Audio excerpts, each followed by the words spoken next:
بسم اللہ الرحمن الرحیم۔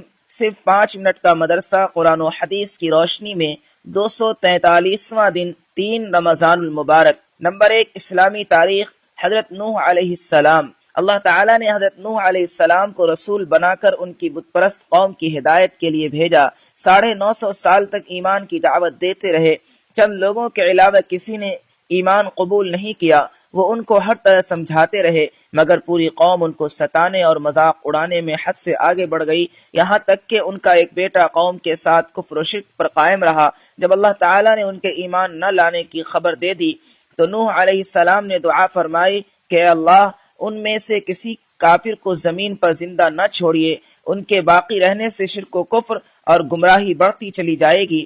ان کی اس دعا پر اللہ تعالیٰ نے قوم کو ہلاک کرنے کی خبر دی اور حکم دیا کہ تم ایک کشتی تیار کر لو تاکہ طوفان کے وقت مؤمنین کو لے کر سوار ہو جاؤ۔ اس کے بعد پانی کا طوفان آیا اور پوری قوم ہلاک ہو گئی۔ 1 ماہ گزرنے پر طوفان ختم ہوا اور آپ محرم کی 10ویں تاریخ کو کشتی سے اترے اور شکرانے کے طور پر روزہ رکھا۔ طوفان کے بعد حضرت نوح علیہ السلام کے 3 بیٹے باقی رہ گئے تھے، جن سے انسانی نسل کا دوبارہ سلسلہ شروع ہوا۔ نمبر 2، اللہ کی قدرت۔ پانی کا انتظام۔ پانی اللہ تعالیٰ کی بہت بڑی نعمت ہے جس پر سارے جانداروں کی زندگی کا دار و مدار ہے۔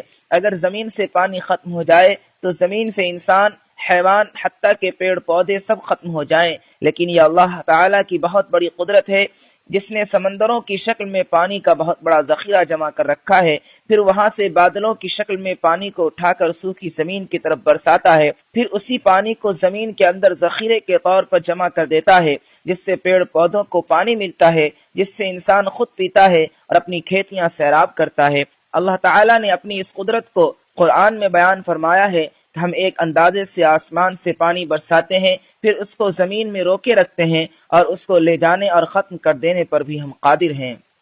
نمبر 3، ایک فرض کے بارے میں۔ باجماعت عشاء اور فجر کی نماز پڑھنا۔ رسول اللہ صلی اللہ علیہ وسلم نے فرمایا، جو شخص عشاء کی نماز جماعت کے ساتھ پڑھے گویا اس نے آدھی رات عبادت کی، اور جو فجر کی نماز جماعت سے پڑھ لے گویا اس نے ساری رات عبادت کی۔ نمبر 4، ایک سنت کے بارے میں۔ دودھ پینے کے بعد کلی کرنا۔ رسول اللہ صلی اللہ علیہ وسلم نے دودھ پیا اور کلی فرمائی اور فرمایا کہ اس میں چکنائی ہوتی ہے۔ نمبر 5، ایک اہم عمل کی فضیلت۔ روزہ دار کو افطار کرانا۔ رسول اللہ صلی اللہ علیہ وسلم نے فرمایا، جو شخص کسی روزہ دار کو روزہ افطار کرائے اس کے لیے گناہوں کے معاف ہونے اور آگ سے خلاصی کا سبب ہوگا، اور روزہ دار کے ثواب کے مانند اس کو ثواب ملے گا، مگر روزہ دار کے ثواب میں سے کچھ کم نہیں کیا جائے گا۔ صحابہ رضوان اللہ تعالی علیہم اجمعین نے عرض کیا، ہم میں سے ہر شخص اتنی وسعت نہیں رکھتا کہ افطار کرائے، تو آپ صلی اللہ علیہ وسلم نے فرمایا، یہ ثواب تو اللہ تعالیٰ ایک کھجور سے کوئی افطار کرا دے، یا ایک گھونٹ پانی پلا دے، یا ایک گھونٹ دودھ پلا دے، اس کو بھی مرحمت فرما دیتے ہیں۔ نمبر 6، ایک گناہ کے بارے میں۔ زکوٰۃ ادا نہ کرنا۔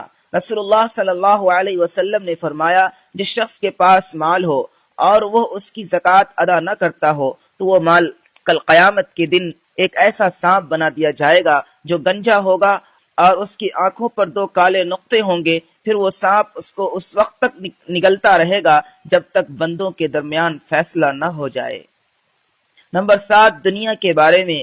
آخرت کے عمل سے دنیا حاصل کرنا۔ رسول اللہ صلی اللہ علیہ وسلم نے فرمایا، جو شخص آخرت کے کسی عمل سے دنیا چاہتا ہو اس کے چہرے پر پھٹکار ہوتی ہے، اس کا ذکر مٹا دیا جاتا ہے اور اس کا نام دوزخ میں لکھ دیا جاتا ہے۔ نمبر 8، آخرت کے بارے میں۔ مسلمانوں سے جنت کا وعدہ۔ قرآن میں اللہ تعالیٰ فرماتا ہے، اللہ تعالیٰ نے مسلمان مردوں اور مسلمان عورتوں سے ایسے باغوں کا وعدہ کر رکھا ہے جن کے نیچے نہریں بہ رہی ہوں گی، یہ لوگ ہمیشہ ان باغوں میں رہیں گے، اور ایسے عمدہ مکانوں کا وعدہ فرمایا جو ہمیشہ رہنے والے باغوں میں ہوں گے، اور اللہ کی رضامندی سب سے بڑی چیز ہے، یہ بہت ہی بڑی کامیابی ہے۔ نمبر 9، طب نبوی سے علاج۔ کلونجی میں ہر بیماری سے شفا۔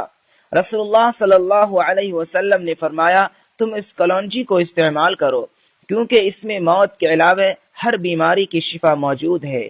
فائدہ۔ علامہ ابن قیم رحمۃ اللہ علیہ فرماتے ہیں، اس کے استعمال سے پیٹ کا گیس ختم ہو جاتا ہے، بلغمی بخار کے لیے نفع بخش ہے، اگر اس کو پیس کر شہد کے ساتھ معجون بنا لیا جائے اور گرم پانی کے ساتھ استعمال کر لیا جائے تو گردے اور مثانہ کی پتھری کو گلا کر نکال دیتی ہے۔ نمبر 10، قرآن کی نصیحت۔ قرآن میں اللہ تعالیٰ فرماتا ہے، اے لوگو، زمین کی حلال اور پاکیزہ چیزیں کھاؤ اور شیطان کے نقش قدم پر مت چلو، وہ تمہارا کھلا ہوا دشمن ہے، وہ تم کو برائی اور بے حیائی کی باتوں کا حکم دیتا ہے اور اس بات کا حکم دیتا ہے کہ تم اللہ کے متعلق ایسی بات کہو جس کا تمہیں علم نہیں۔